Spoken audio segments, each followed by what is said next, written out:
Vēsturiski Cernikavas novada Kalngales ciemā vairums iedzīvotāju dzīvo privātmājās, un jautājums par centralizēto ūdeni un kanalizāciju šeit allaž bijis aktuāls. Šā gada sākumā sabiedriskajā apspriešanā iedzīvotāji teica jā ūdens saimniecības rekonstrukcijas projektam, un savas domas nav mainījuši arī šobrīd, kad jāpiecieš remontdarbu sagādātās neērtības. Tās ir tikai ļoti īslaicīgas tādas neērtības, jo te tiks viss sakops, sazaļumots un cilvēki būs tikai priecīgi. Ja tas ir mans privāti īpašums, tā ir mana it kā tāda liela vērtība, un man par viņu arī pašai būtu it kā jārūpējās. Es domāju, ka to visu nevar darīt tikai Eiropa vai mūsu dome, kad kaut kam jādara kaut kas arī pašam sev. Un īpašuma vērtība varētu arī celties? Protams, īpašuma vērtība varētu celties arī. Viss būtu tā kā normas robežās, un ja dzīve iet uz priekšu, un būs arī noteikti savādāki likumi, un Eiropa varbūt pēc gadiem 5, 10, varbūt pēc 1 gada būs savu noteikumu, un mums jau tie noteikumi būs jau izpildīti. Мы живем в такой красивой стране.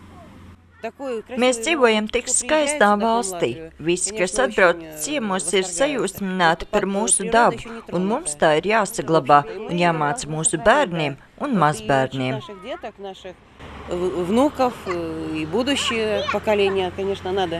Projekta īstenošana uzsākt šopavasar, un viens no lielākajiem iegūmiem būs jaunā attīrīšanas iekārta.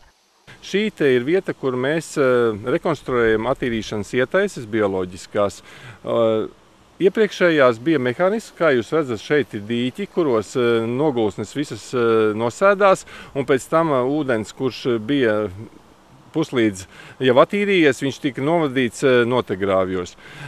Šajā vietā mēs redzam jaunu attīrīšanas iekārti, kas ir bioloģiskā, un tur ir viņa secīgi nāk iekšā kanalizācijas ūdeņi, kuri katrā nosēdakā pārvietojoties ienāk šajos te slēgtajos bioloģiskajos attīrīšanas bunkuros, kurus 5 gados reizi mēs attīrīsim un nogulsnes tātad izvedīsim utilizācijai. Ūdens kvalitāte būs tāda, ka viņu, kā teica viens projekta vadītājs, ka viņu varētu ņemt glāzē un dzert uzreiz lietošanā. Tā kā kvalitāte būs acīm redzama.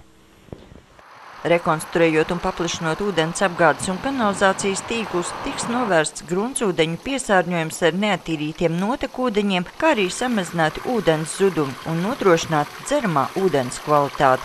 Lai nodrošinātu šo te projektu, mēs kangaliešiem radījām neērtības, un, protams, mēs pateicamies viņiem par iecietību un to, kā saka, atbalstu, ko viņi šajā būvniecības laikā mums ir snieguši, un līdz ar to mēs kopīgi varēsim visi izmantot šo te pakalpojumu klāstu, ko sniedz šis projekts.